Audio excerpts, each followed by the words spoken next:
मंजिलें भी जिद्दी है, रास्ते भी जिद्दी है, देखते हैं कल क्या होगा, हौसले भी तो जिद्दी है। नमस्कार, राम राम सभी को। स्मृति कोचिंग क्लासेस में आप सभी का स्वागत है। दोस्तों, कल हमने कर ली थी संविधान सभा और आज जो है संविधान सभा का जो सेकंड क्लास है, इसी में हम संविधान सभा का पूरा चैप्टर एक खत्म कर देंगे। ठीक है दोस्तों, अगर आप चैनल पर नए हैं स्मृति कोचिंग क्लासेस के, इस चैनल को आज आपको सब्सक्राइब कर देना है, क्योंकि राजस्थान के आने वाले एग्जाम्स में हम यहाँ पॉलिटी, करंट अफेयर्स सारी क्लासेस लेकर आएंगे क्वेश्चंस की, है ना। चलते हैं आज की क्लास। कल हमने पढ़ लिया था चुनाव। कल हमने क्या पढ़ लिया था कि संविधान सभा का चुनाव कब हुआ था। संविधान सभा का जो चुनाव है वो हुआ था जुलाई अगस्त 1946 में। उससे पहले हमने पढ़ लिया था कि कैबिनेट मिशन के थ्रू ही हमारी संविधान सभा का निर्माण हुआ था। तो अगर किसी ने वो क्लास नहीं देखी तो पहले वो क्लास देख लेना। 6 दिसंबर 1946 को क्या हुआ था? 6 दिसंबर 1946 को हुई थी संविधान सभा की स्थापना। ये स्थापना की अगर डेट पूछ ले तो 6 दिसंबर 1946 है, लेकिन संविधान सभा की प्रथम बैठक, पहली बैठक इंपॉर्टेंट है एक तो, एक अंतिम बैठक इंपॉर्टेंट है। तो पहली बैठक के बारे में बात करते हैं। पहली बैठक हुई थी 9 दिसंबर 1946 को। अच्छा, पहली बैठक के जो प्रथम वक्ता थे, संविधान सभा के जो प्रथम वक्ता थे, जो प्रस्तावक थे, इनको प्रथम वक्ता भी कहते हैं। कौन थे? जेबी कृपलानी। यानी जेबी कृपलानी ने ही सबसे पहले संविधान सभा का जो भाषण है वो पढ़ा। फिर उन्होंने जो है सच्चिदानंद सिन्हा, इनको अस्थायी अध्यक्ष चुना। क्यों अस्थायी अध्यक्ष चुना? क्योंकि जो सभा के अंदर सबसे वरिष्ठतम सदस्य थे वो कौन थे? सच्चिदानंद सिन्हा। तो सच्चिदानंद सिन्हा का नाम हमें याद रखना है। सच्चिदानंद सिन्हा जो है वो संविधान सभा की जो प्रथम बैठक है उसके अस्थायी अध्यक्ष थे। संविधान सभा के प्रथम अस्थायी अध्यक्ष कौन थे? सच्चिदानंद सिन्हा थे। बाद में तो राजेंद्र प्रसाद जी को स्थायी अध्यक्ष बनाया गया। अब जो प्रथम बैठक है इसमें सदस्य कितने कितने ने भाग लिया? 207 सदस्यों ने इसमें भाग लिया था और इसमें 10 महिला सदस्य थी। ये बात हमें याद रखनी है, याद रह जाएगी। क्या याद रखना है? पहली तो डेट याद रखनी है, 9 दिसंबर 1946। जेबी कृपलानी जो थे प्रस्तावक थे और प्रथम वक्ता भी थे। अस्थायी अध्यक्ष कौन थे? सच्चिदानंद सिन्हा। मुस्लिम लीग ने इस बैठक का बहिष्कार किया। क्यों किया बहिष्कार? क्योंकि मुस्लिम लीग क्या चाहती थी? अलग पाकिस्तान की मांग पर जोर दे रही थी। वो अलग पाकिस्तान चाह रही थी, इसलिए उसने संविधान सभा में बैठना सही नहीं समझा, उसने उस बैठक का बहिष्कार किया। देशी रियासतें भी आपको पता है नहीं है, शुरू में देशी रियासतें नहीं है, बाद में ये शामिल होने लगी। ठीक है, तो दोस्तों ये एक नोट है, इंपॉर्टेंट है। चर्चिल ने इस बैठक को ऐसा विवाह मंडप बताया कि इस जिस विवाह मंडप की दुल्हन ही गायब है। अब दुल्हन गायब का मतलब कि एक तो जो है हिंदू लोग और एक मुस्लिम लीग। तो मुस्लिम लीग अगर गायब है तो उसकी क्या हो गई? दुल्हन गायब है, इसलिए इसको चर्चिल ने बताया। तो ये चर्चिल का जो वक्तव्य है ये इंपॉर्टेंट हो जाता है। आपको पता है ये जो चीजें हैं ये इनको स्टार लगा लेना चाहिए।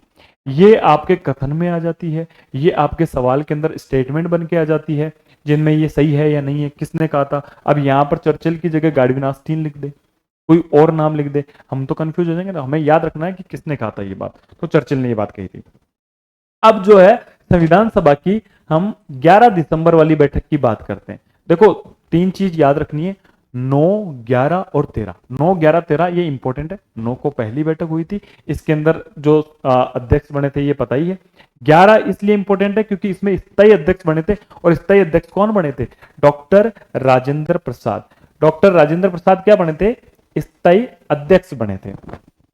आगे बढ़े, अब आते हैं 13 तारीख। 13 तारीख इंपॉर्टेंट क्यों है? मैंने कहा 9, 11, 13 हमें याद रखना है, 1946 वैसे ही याद रखना है।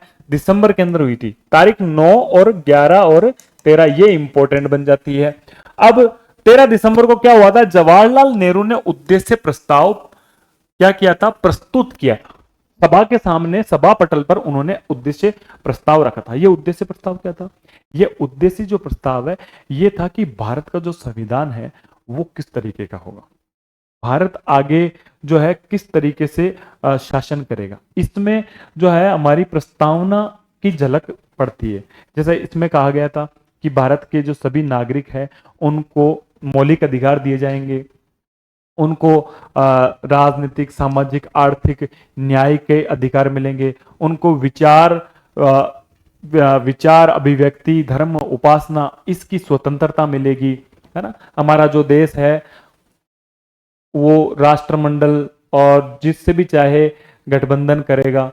ये सब चीजें किस में लिखी हुई थी? उद्देश्य प्रस्ताव में लिखी थी। लेकिन ये उद्देश्य प्रस्ताव 13 दिसंबर 1946 को क्या है, पारित नहीं हुआ था। कारण क्या था? कारण ये था कि उस वक्त तक देशी जो रियासतें हैं वो शामिल नहीं हुई थी। अभी देशी रियासतें हैं, शुरुआत के अंदर संविधान सभा का उन्होंने बहिष्कार किया था, शुरुआत में वो देशी रियासतें मिली नहीं थी, इसलिए क्या है, इस प्रस्ताव को उस दिन पारित नहीं किया गया, सिर्फ ये प्रस्ताव रखा गया। पारित कब किया गया, ये डेट इंपॉर्टेंट बन जाती है। 13 दिसंबर को तो क्या है, प्रस्ताव रखा गया, लेकिन 22 जनवरी 1946 ये डेट बहुत इंपॉर्टेंट बन जाती है। डायरेक्ट ये डेट पूछी जाती है, 22 जनवरी 1947 को उद्देश्य प्रस्ताव जो है पारित हुआ था। उद्देश्य प्रस्ताव जो है, इसी से हमारी जो उद्देशिका, जो प्रस्तावना है वो बनी है। क्या बनी है? हमारी प्रस्तावना बनी है संविधान की। ठीक है, अब अंतिम बैठक की बात कर लेते हैं। मैंने कहा था एक तो पहली बैठक इंपॉर्टेंट होती है, एक अंतिम बैठक इंपॉर्टेंट होती है। अंतिम बैठक कब हुई थी? 24 जनवरी 1950 को, जब संविधान लागू हुआ उससे 2 दिन पहले। यह बात सबको पता है कि हमारा संविधान का निर्माण कब हो गया था? 26 नवंबर 1949 को हमारे संविधान का निर्माण हो गया था और 16 के आसपास अनुच्छेद उस दिन लागू हो गए थे। लेकिन 26 जनवरी 1950 को ही संविधान को लागू क्यों किया गया?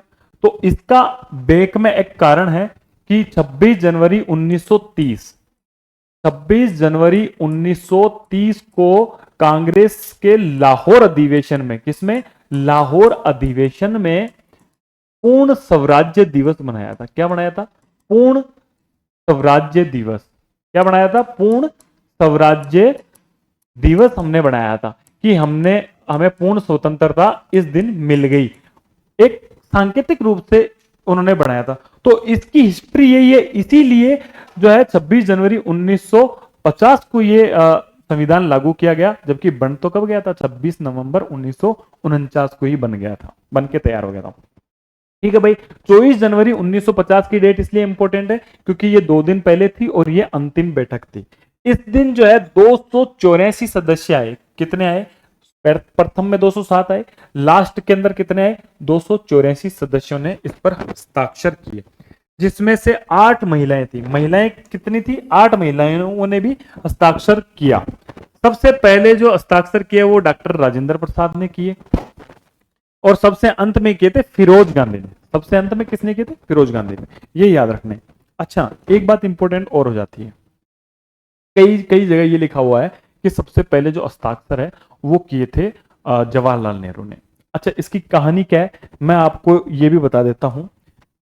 देखो क्या हुआ था कि जैसे ही संविधान बना, राजेंद्र प्रसाद जी हमारे संविधान के क्या थे? अध्यक्ष थे। जो अध्यक्षता करता है, भाई संविधान बन गया है, अध्यक्षता करता है 24 जनवरी 1950 को। तो उन्होंने जो संविधान की जो पहला पन्ना है जहां इनके साइन हुए हैं वो सामने रखा। तो सबसे पहले ऑब्वियस बात है कि सबसे बड़े नेता कौन थे? जवाहरलाल नेहरू जी थे। उनके पास में ये गया साइन होने के लिए, तो जवाहरलाल नेहरू जी ने यहां पर सबसे पहले साइन कर दिए। 1 नंबर पे किसने साइन कर दिए? जवाहरलाल नेहरू जी ने यहां पर साइन कर दिए। उसके बाद में बाकी सब ने कर दिए। अच्छा, साइन करने के बाद जब लौट कर अध्यक्ष जी के पास आया तो अध्यक्ष जी ने साइन किए नहीं थे उसके ऊपर। तो बोला यार गलती से क्या हुआ, जवाहरलाल नेहरू जी ने गलती से उनकी जगह साइन कर दिए थे। किनकी जगह? राजेंद्र प्रसाद जी की जगह, जबकि अध्यक्ष के सबसे पहले साइन होनी चाहिए। तो राजेंद्र प्रसाद जी ने ये देखो तिरछे, जब फिर बाद में सभी ने ऐसे कहा कि आप के ही 1 नंबर पर होने चाहिए, तो ये यहां पर साइड में तिरछे रूप में राजेंद्र प्रसाद जी के साइन है। कैसे हैं? आपको दिख रहा होगा, मैं दिखा देता हूं। ये साइड में, ये साइड के अंदर किए हुए देखो, ऊपर ही ऊपर तिरछे साइन किए हुए हैं राजेंद्र प्रसाद के। तो माना यही जाता है, हम तो संविधान को देखते तो सबसे पहले इन्हीं का माना जाएगा। ठीक है, ये जो साइन थे वो जवाहरलाल नेहरू ने किए। ओके, क्लियर है? हाँ, 24 जनवरी 1950 की डेट को और क्या क्या चीजें हुई थी? क्या क्या लागू हुआ था ये याद रखना। एक तो ये याद रख लिया कि उस दिन 284 सदस्यों ने साइन किया था, पहले किसने किया था, लास्ट में फिरोज गांधी ने किया था। और कौन सी इंपॉर्टेंट चीज है कि राष्ट्रगान, क्या, राष्ट्रगान और राष्ट्रगीत, देखो दोनों ही गान और गीत है, ध्यान रखना, गान और गीत। राष्ट्रगान है जो जनगण मन है हमारा, राष्ट्रगीत है वंदे मातरम है।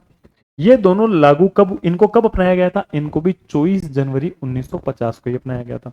अच्छा एक बात और कि हमारा राष्ट्रीय ध्वज कब अपनाया गया, तो राष्ट्रीय ध्वज इस दिन नहीं अपनाया गया था। यहां हम कंफ्यूज होते हैं। राष्ट्रीय ध्वज जो है वो तो हमारा जो 22 जुलाई 22 जुलाई 1947 को ही अपना लिया गया था। कब बनाया, अपना लिया गया 22 जुलाई 1947 को। तो ये ध्यान रखना है, राष्ट्रगान और गीत 24 जनवरी 1950, राष्ट्र जो ध्वज है वह 22 जुलाई 1947 को। ये तारीखें याद रखनी है। अब आगे क्या इंपॉर्टेंट हो जाता है भाई, संविधान सभा में कुल 11 अधिवेशन हुए, लेकिन 24 जनवरी 1950 के अधिवेशन को हम जोड़े तो 12 अधिवेशन हो गए। वैसे तो कितने हुए, 11, लेकिन अंतिम बैठक जिस दिन हुई थी उसको भी एक अधिवेशन के रूप में माना जाता है। तो कितने हुए भाई, टोटल 12 अधिवेशन है। 24 जनवरी 1950 की डेट अंतिम बैठक को जोड़ते हैं तो वैसे 11 अधिवेशन हुए। 11 अधिवेशनों में तो जो 11 अधिवेशन है ना, 11 अधिवेशन उसमें तो 166 दिन लगे, लेकिन जब अब हम अधिवेशन 12 जोड़ते हैं तो उसमें दिन एक दिन बढ़ गया ना, 24 जनवरी 1950 का, तो 167 बैठकें हुई। तो दोनों ही सही है, ऑप्शन में दोनों कभी एक साथ नहीं आएंगे, या तो 166 आएगा या 167 आएगा, या तो 11 आएगा या तो 12 आएगा। अब देखो 167 दिन बैठकें हुई ना, उसके अंदर 114 दिन तो सिर्फ और सिर्फ जो संविधान के जो प्रारूप है उसी पर विचार विमर्श किया गया कि संविधान का प्रारूप कैसा होगा। 114 दिन उसी पर विचार विमर्श किया गया। ये दिन बहुत इंपॉर्टेंट है, हमें याद रखने, एज इट इज, कोई हार्ड एंड फास्ट नहीं है। संविधान सभा का जो प्रथम अधिवेशन है 9 से 23 दिसंबर 1946 को हुआ। यहां बैठक की बात नहीं हो रही है, अधिवेशन की बात हो रही है। अधिवेशन कितने हुए, 12, बैठकें कितनी हुई, 167 अगर लास्ट वाले को जोड़ते हैं तो पहला अधिवेशन 9 से 23 दिसंबर 1946 तक, और 11वां अधिवेशन हुआ था 14 से 26 नवंबर, 14 से, ये याद रखनी है, 14 से 26 नवंबर तक। अच्छा एक बात और कि ये जो पीडीएफ है, जो संविधान सभा की पीपीटी है, मैं आपको स्मृति कोचिंग क्लासेज के जो टेलीग्राम चैनल है उस पर आपको अवेलेबल करा दूंगा। डिस्क्रिप्शन में आपको टेलीग्राम का लिंक भी डलवा देंगे, वहां से आप टेलीग्राम चैनल को ज्वाइन कर लेना। अंतिम जो 12वां अधिवेशन वो 24 जनवरी 1950 को हुआ था, ये याद रख, हो जाएगा भाई, इजी है, कोई ज्यादा मुश्किल बात नहीं है, थोड़ी सी डेटें ही हैं, लेकिन एक बार अगर आप समझ लोगे ना तो फिर ये डेट वगैरह आप कभी भी नहीं भूलोगे। ये याद रखो या नहीं रखो, लेकिन जो अभी पहले वाली जो डेटें मैंने बताई, 24 जनवरी 1950, 22 जुलाई 1947, ये तो कंफर्म याद रखनी है हमें, ठीक है। संविधान का सर्वप्रथम जो कच्चा प्रारूप है वो किसने बनाया, सबसे पहले जो कच्चा प्रारूप जो होता है वो बनाया था बेनेगल नरसिंह राव, इनको शॉर्ट में बीएन राव कहते हैं। जो ये बीएन राव है ये संविधान सभा के संवैधानिक सलाहकार भी थे, ठीक है। इन्होंने ही क्या बनाया था, कच्चा प्रारूप बनाया था, पक्का प्रारूप नहीं, कच्चा इन्होंने बनाया था। अगस्त 1947 में, जिसमें 243 अनुच्छेद, ये कोई इंपॉर्टेंट चीज नहीं है, 13 अनुसूचित थी, पहले 13 अनुसूचित रखी गई थी, बाद में इनको 8 कर दिया गया था, ये इंपॉर्टेंट नहीं है। इंपॉर्टेंट क्या है, जुलाई 1946 में जो बीएन राव है, इनको तात्कालिक जो वायसराय था लॉर्ड वेवेल, उस टाइम पे कौन था, लॉर्ड वेवेल था, उसने इसको क्या बनाया, संवैधानिक सलाहकार। ये बात ध्यान रखने की है कि बीएन राव है वो संवैधानिक सलाहकार थे किसके, संविधान सभा के, जबकि ये संविधान सभा के सदस्य नहीं थे। ये क्या नहीं थे, संविधान सभा के सदस्य नहीं थे, फिर भी इनको क्या बनाया गया था, संवैधानिक सलाहकार नियुक्त किया गया था। और बीएन राव एकमात्र पहले भारतीय थे जो अंतरराष्ट्रीय न्यायालय हेग, नीदरलैंड में वो अंतरराष्ट्रीय न्यायालय, उसमें न्यायाधीश बनने थे, पहले भारतीय थे कौन, बीएन राव, बेनेगल नरसिंह राव। ये नाम इंपॉर्टेंट है, याद रह जाएगा, कौन थे, संवैधानिक सलाहकार थे, ठीक है भाई। आगे बढ़े, संविधान सभा के अस्थायी अध्यक्ष मैंने बता दिया सच्चिदानंद सिन्हा, क्यों, क्योंकि सबसे वरिष्ठतम थे, सबसे बुजुर्ग थे। संविधान सभा के स्थायी अध्यक्ष कौन थे भाई, राजेंद्र प्रसाद जी थे। एक चीज और इंपॉर्टेंट बन जाती है कि संविधान सभा के उपाध्यक्ष आपने बहुत बार पढ़ लिए होंगे, लेकिन संविधान सभा के अस्थायी उपाध्यक्ष भी थे। उनका नाम था फ्रैंक एंथनी। जैसे अस्थायी अध्यक्ष बनाए थे, वैसे ही अस्थायी उपाध्यक्ष भी बनाया गया था। उनका नाम क्या था? Frank Anthony. क्या नाम था? Frank Anthony. अच्छा, संविधान सभा के उपाध्यक्ष कौन कौन थे? दो थे भाई, एक एच.सी. मुखर्जी, एक वी.टी. कृष्णामाचारी। इस प्रकार संविधान सभा में एक अध्यक्ष था, दो उपाध्यक्ष थे। स्थायी उपाध्यक्ष की बात कर रहा हूं मैं। अस्थायी हमें पता है, अस्थायी अध्यक्ष सच्चिदानंद सिन्हा, एसपी सिन्हा भी इनको बोलते, सच्चिदानंद सिन्हा, और फ्रैंक एंथनी थे अस्थायी अध्यक्ष। स्थायी अध्यक्ष राजेंद्र प्रसाद, और स्थायी उपाध्यक्ष कौन थे? एच.सी. मुखर्जी और वी.टी. कृष्णामाचारी। यहां एक चीज ये भी पूछ ली जाती है कि इन दोनों जो दो उपाध्यक्ष हैं, इनमें प्रथम उपाध्यक्ष कौन बने थे? तो प्रथम जो उपाध्यक्ष बने थे वो बने थे एच.सी. मुखर्जी। कौन बने थे? एच.सी. मुखर्जी। अब आते हैं संविधान सभा के मुख्य प्रारूपकार कौन थे? तो मुख्य जो प्रारूपकार थे वो थे एल.एन. मुखर्जी, और संविधान सभा के सेक्रेटरी सचिव कौन थे? वो थे एच.वी.आर. अयंगर।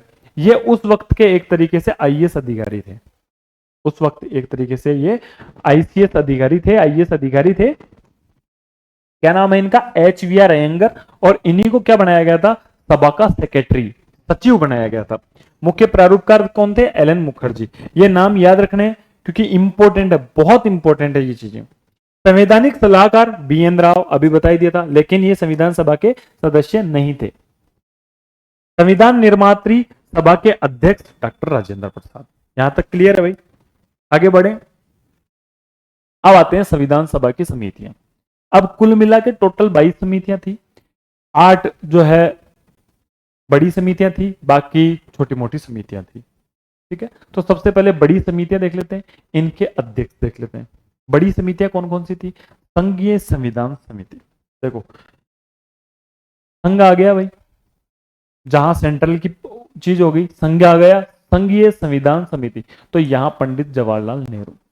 फिर संघ की शक्ति समिति, भाई संघ को क्या क्या शक्ति होगी, क्या क्या नहीं होगी, इस शक्ति का बंटवारा क्या होगा? तो जहां पावर की बात आ गई, मतलब संविधान, संघीय संविधान की बात आ गई, संघ शक्ति समिति की बात आ गई, और राज्यों के लिए जो समिति आ गई, इन तीनों में कौन थे? पंडित जवाहरलाल नेहरू। आपको याद रखना है, 3 बड़ी समितियों में कौन थे? पंडित जवाहरलाल नेहरू। कौन कौन सी? संघीय संविधान समिति, संघीय शक्ति समिति, और राज्यों के लिए समिति कि भाई ये राज्य होगा, इस राज्य का सीमा क्षेत्र ये होगा, वगैरह वगैरह। इनके लिए समिति के कौन अध्यक्ष थे? पंडित जवाहरलाल नेहरू। याद होगी। अब आते हैं प्रांतीय संविधान समिति। जो प्रांत थे, ब्रिटिश प्रांत थे उस वक्त तक, तो उन प्रांतों के लिए संविधान समिति के जो अध्यक्ष थे वो थे सरदार वल्लभ भाई पटेल। इन्होंने महत्वपूर्ण भूमिका निभाई थी हमारे भारत के एकीकरण में, रियासतों को ये लेकर आए थे।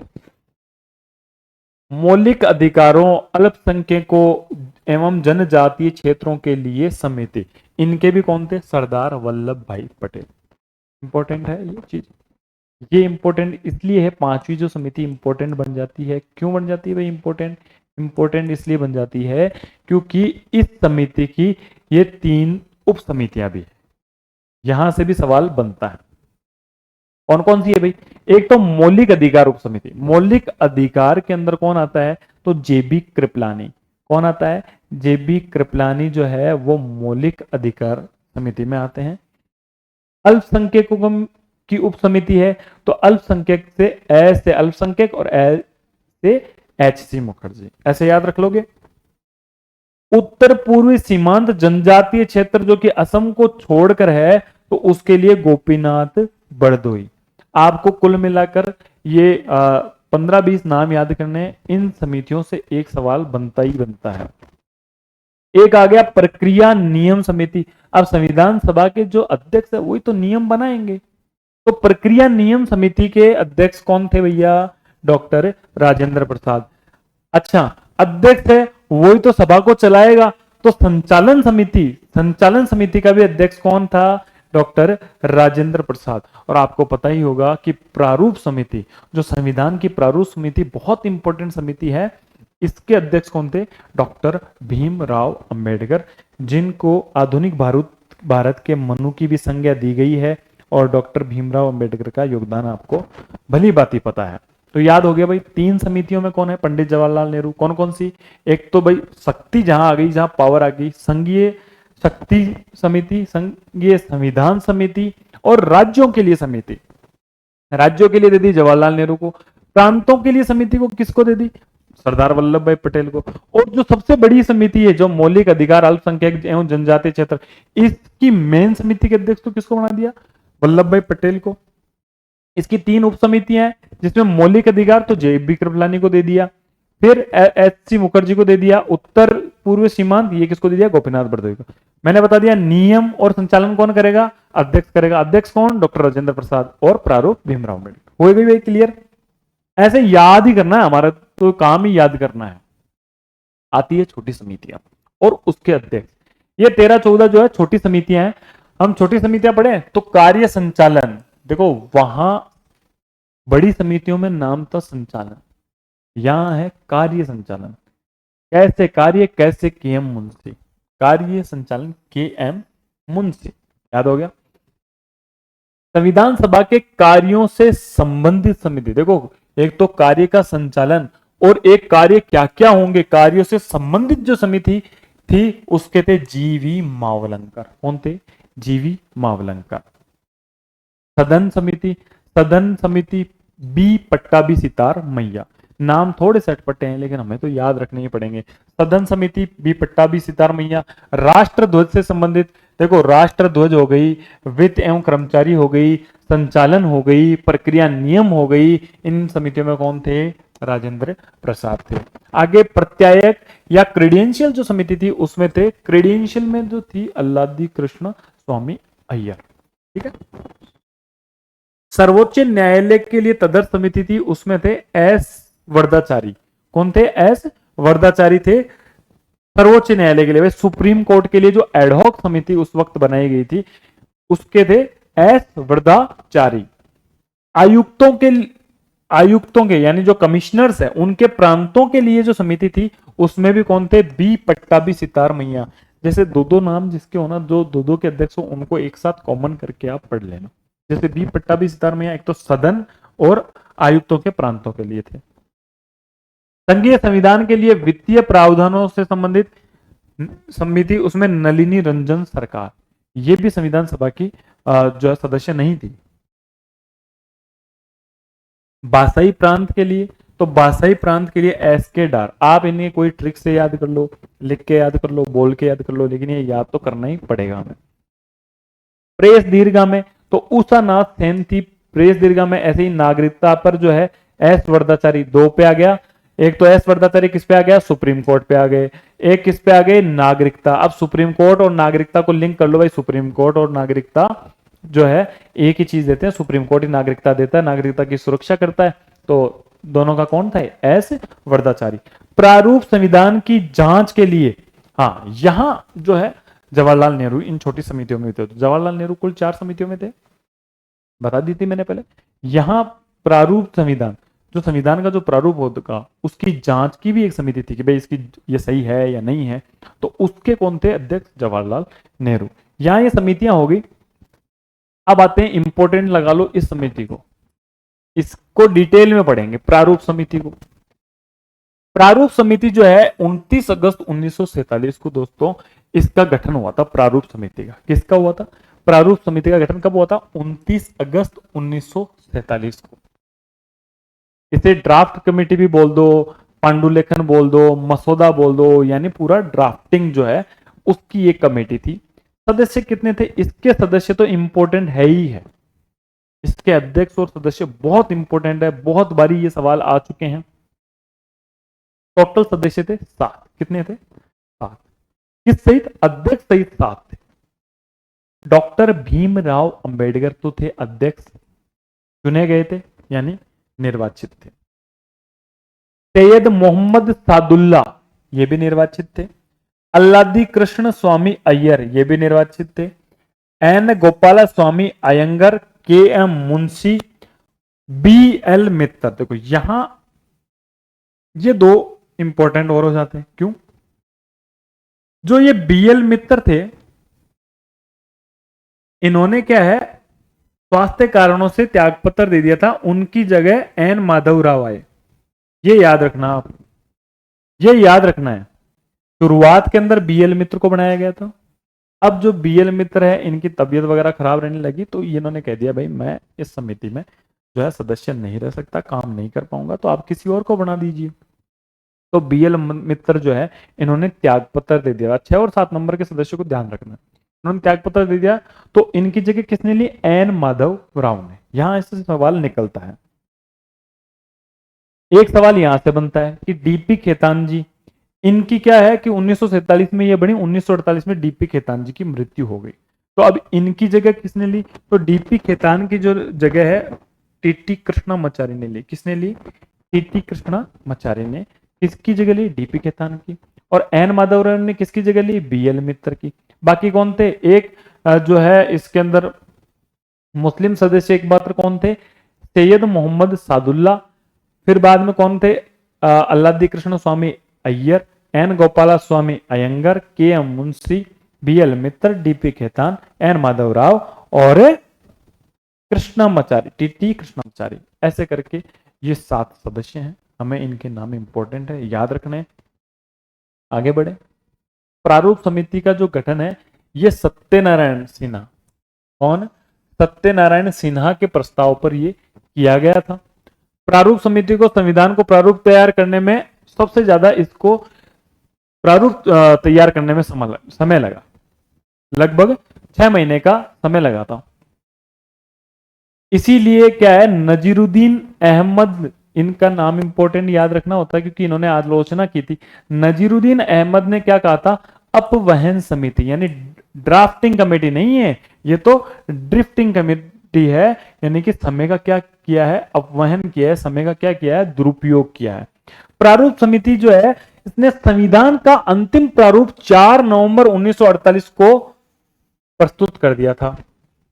और इसी दिन क्या है, ये संविधान पहली बार पढ़ा गया था। 4 नवंबर 1948 को ही एक बार के लिए तो प्रस्तुत कर दिया था, लेकिन फिर बाद में इस पर विस्तार से चर्चा हुई, तब जाकर इसमें 1 साल का टाइम और लग गया था।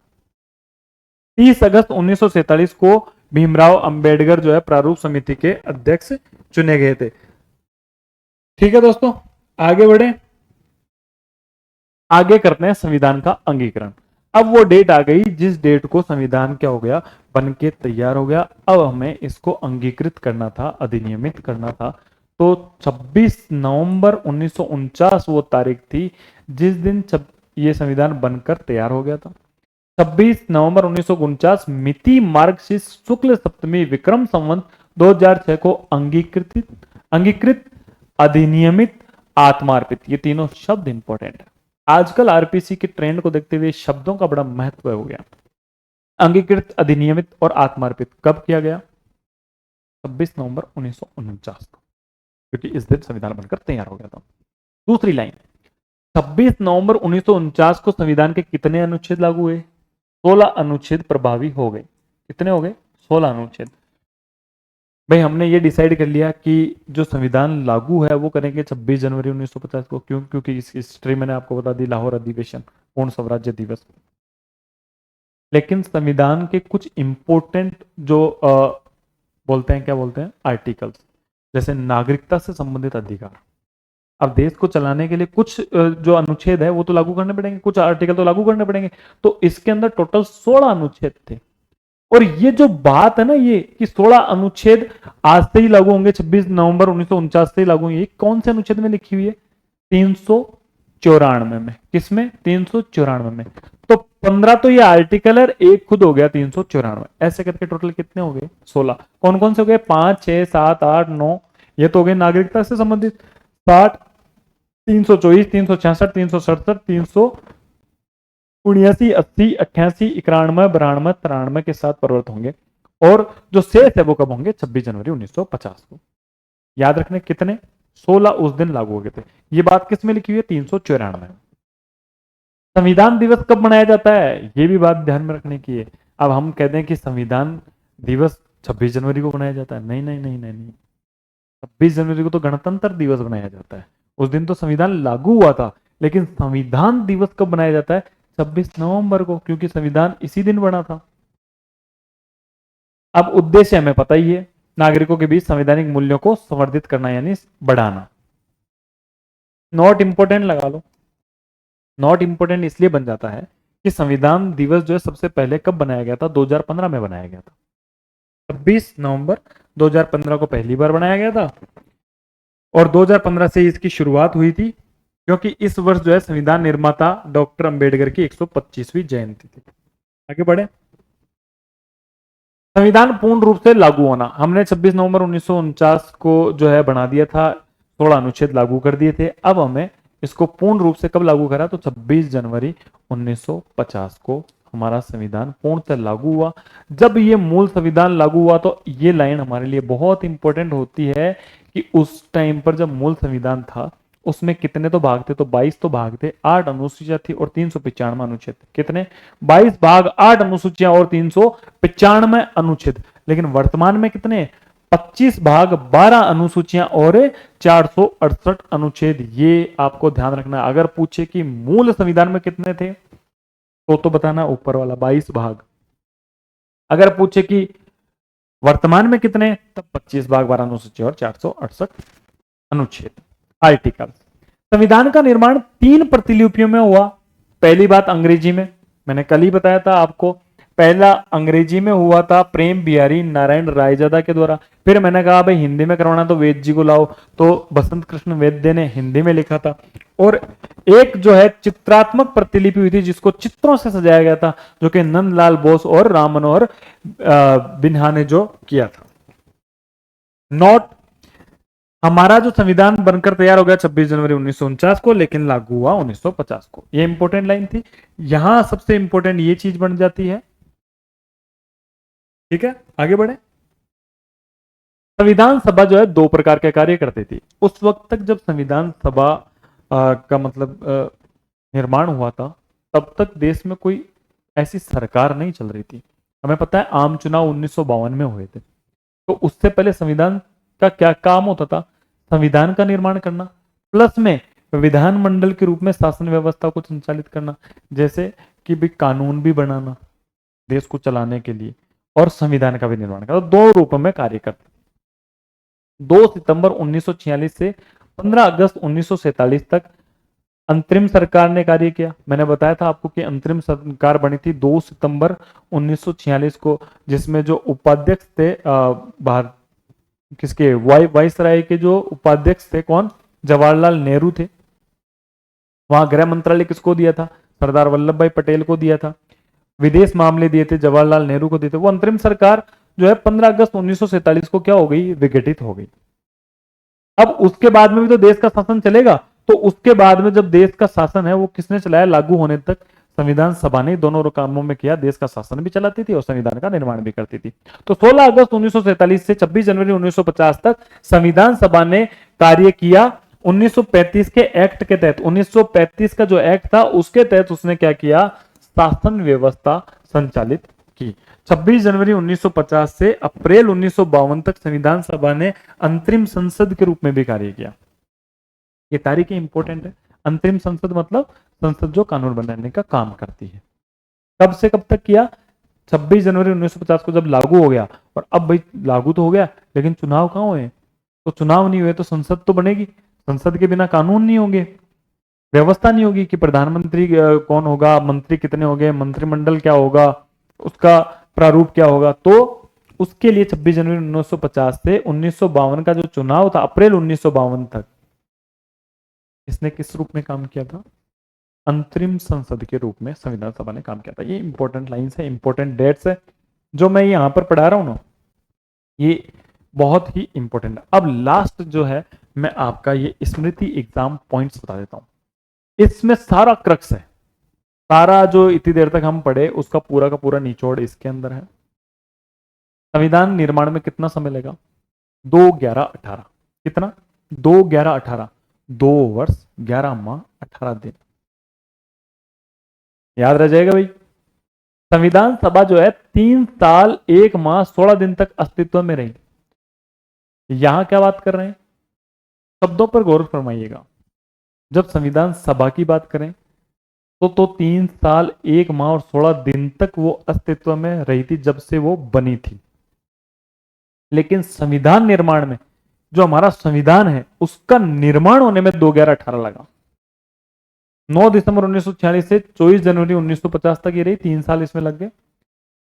स्वतंत्रता के बाद में पुनर्गठित संविधान सभा में सदस्यों की संख्या 299 रह गई। शुरुआत में कितनी थी? 389। अब इसमें से जो मुस्लिम लीग थी 73, वो सीटें तो पाकिस्तान में जानी थी। मुस्लिम लीग की जो सीटें थी, अब इसमें से 73 गई या 70 गई, जितनी भी गई मुस्लिम लीग के सदस्य है वो पाकिस्तान में गए। कुछ रियासतें भी उस वक्त नहीं मिली थी, तो घटकर जो संख्या है वो 299 रह गई। कितनी रह गई? 299। 299 भी 229 तो किससे रह गई थी? ब्रिटिश प्रांतों से। और 70 जो है, पहले 93 थी रियासतों से, अब कितनी रह गई थी? 70। कब? जब विभाजन हो गया। लॉर्ड माउंटबेटन की योजना के अकॉर्डिंग 3 जून को जो है, 3 जून 1947 को लॉर्ड माउंटबेटन ने योजना दी थी कि भारत और पाकिस्तान का बंटवारा होगा, और उसी के थ्रू बंटवारा हुआ था। तो बंटवारे के बाद में जो है कितनी रह गई? 299 सीटें रह गई। कितनी में से? 389 में से। आगे बढ़े। संविधान सभा ने मई 1949 में राष्ट्रमंडल में भारत की सदस्यता का सत्यापन करवाया। अब विदेशी मामलों के जो मंत्री थे उस वक्त अंतरिम सरकार में, वो कौन थे? जवाहरलाल नेहरू थे। और राष्ट्रमंडल जो यूएन है उसमें हमने सदस्यता कब ली थी? वो 1945 में तो यूएन बना था, और 1949 में हमने इसकी सदस्यता ले ली थी। संविधान पर हिंदी में हस्ताक्षर किसने किया था? ये कोई खास नहीं बनता, सिब्बन लाल सक्सेना। अगर पूछ लिए, फैक्चुअल सवाल है, आजकल कैसे भी सवाल पूछे जा सकते हैं। तो यहां याद रखने वाली ये पॉइंट आपको पता है, 2/11/18। संविधान सभा अगर दे दे तो 3 साल 1 माह और 16 दिन लगे। अगर संविधान निर्माण पूछे तो 2/11/18, ये ध्यान रखना। लेकिन ऑप्शन में दोनों देगा वो, कंफ्यूज करने के लिए। राजस्थान से संविधान सभा में 1+11 यानी टोटल कितने थे? 12 सदस्य। अब 1+11 इसलिए लिखे हैं क्योंकि एक जो है वो अजमेर मेरवाड़ा जो हमारा चीफ कमिश्नरी प्रांत था, ठीक है, जो 4 कमिश्नरी प्रांत थे ना, दिल्ली, अजमेर मेरवाड़ा, कुर्ग और बलूचिस्तान, उसमें अजमेर मेरवाड़ा एक था, वहां से 1 सीट थी, और 11 सीटें हमारे रियासतों से थी, जिसमें सबसे ज्यादा जयपुर रियासत से 3 सीटें थी। कितनी? जयपुर से 3 थी। और संविधान सभा पर राजस्थान से पहले हस्ताक्षर करने वाले थे बलवंत सिंह मेहता, और बलवंत सिंह मेहता कहां से थे? उदयपुर से प्रतिनिधि थे संविधान सभा में। याद रह जाएगा भाई। आगे बढ़े। और सबसे अंत में जो राजस्थान के कोई थे तो वो थे मुकुट बिहारी भार्गव, अजमेर मेरवाड़ा से। ये भी इंपॉर्टेंट है कि मुकुट बिहारी भार्गव जो है राजस्थान में कहां से प्रतिनिधि चुनकर गए थे? तो वो अजमेर मेरवाड़ा से गए थे। संविधान निर्माण में कुल कितने रुपए लगे थे? 64 लाख रुपए लगे। 60 देशों के संविधान को खंगाला, उनका अवलोकन किया, तब जाकर हमारा संविधान बना। जगजीवन राम संविधान सभा में अखिल भारतीय दलित वर्ग संघ के सदस्य के रूप में शामिल हुए थे। इंपॉर्टेंट नहीं है इतना भी। संविधान सभा में संघ की राजभाषा को सुलझाने हेतु मुंशी अयंगर फार्मूले का प्रयोग किया गया। संविधान सभा में मजदूरों व किसानों का समुचित प्रतिनिधित्व नहीं होने के कारण समाजवादियों और साम्यवादियों ने भारतीय संविधान सभा का बहिष्कार कर दिया था।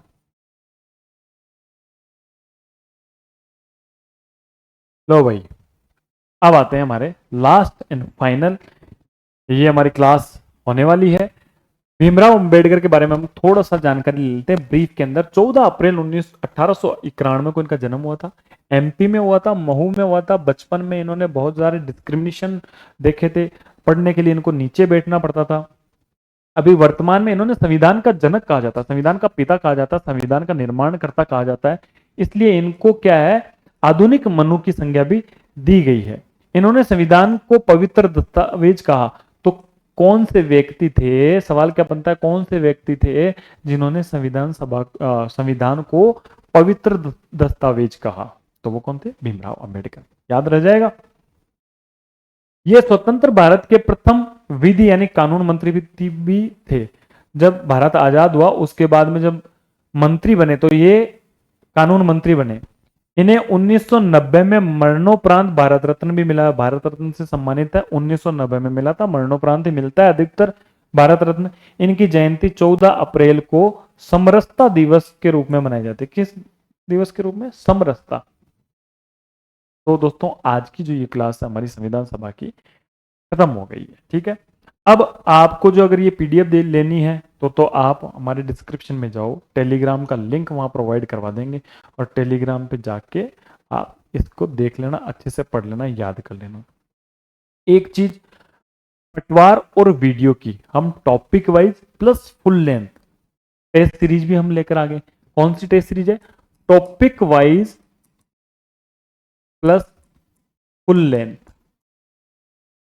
आगे आने वाले एग्जाम है हमारे ऐप पर आपको ये मिल जाएगी। और 10 नवंबर से पटवार की टेस्ट सीरीज तो स्टार्ट हो ही रही है, 17 नवंबर से जो है वीडियो की टेस्ट सीरीज भी स्टार्ट हो रही है। और टॉपिक वाइज है, शुरुआत में इसको टॉपिक वाइज में कवर कराया गया, कुल 20 टेस्ट होंगे।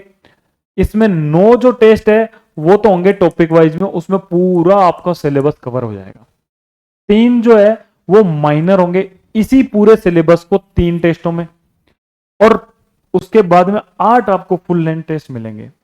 ये जो टेस्ट हैं, इतने टेस्ट आपको अभी वर्तमान में कोई भी अवेलेबल नहीं करवा रहा है जिसमें टॉपिक वाइज भी हो प्लस में फुल लेंथ भी भर भर के टेस्ट हो। 8 टेस्ट फुल लेंथ के मिल रहे हैं आपको, ठीक है दोस्तों। और नॉमिनल फीस पर है, आप ये ले सकते हैं। अगर आपको हमारी क्लासेस अच्छी लगती है, हमारी टेस्ट सीरीज, हमने स्टेनो और एलडीसी में बहुत बेहतरीन टेस्ट सीरीज दी थी जिसमें हर प्रश्न की आपको एक बहुत अच्छे से व्याख्या मिली थी, जिससे आपका रिवीजन बहुत फास्ट हो जाए, ठीक है दोस्तों। ये भी ले लीजिए। और अगर आप चैनल पर नए हैं तो चैनल को सब्सक्राइब करना बिल्कुल ना भूलें, यहां पर आपको बहुत अच्छी अच्छी क्लासेस मिलेगी, ठीक है। तब तक के लिए take care, bye bye, take care.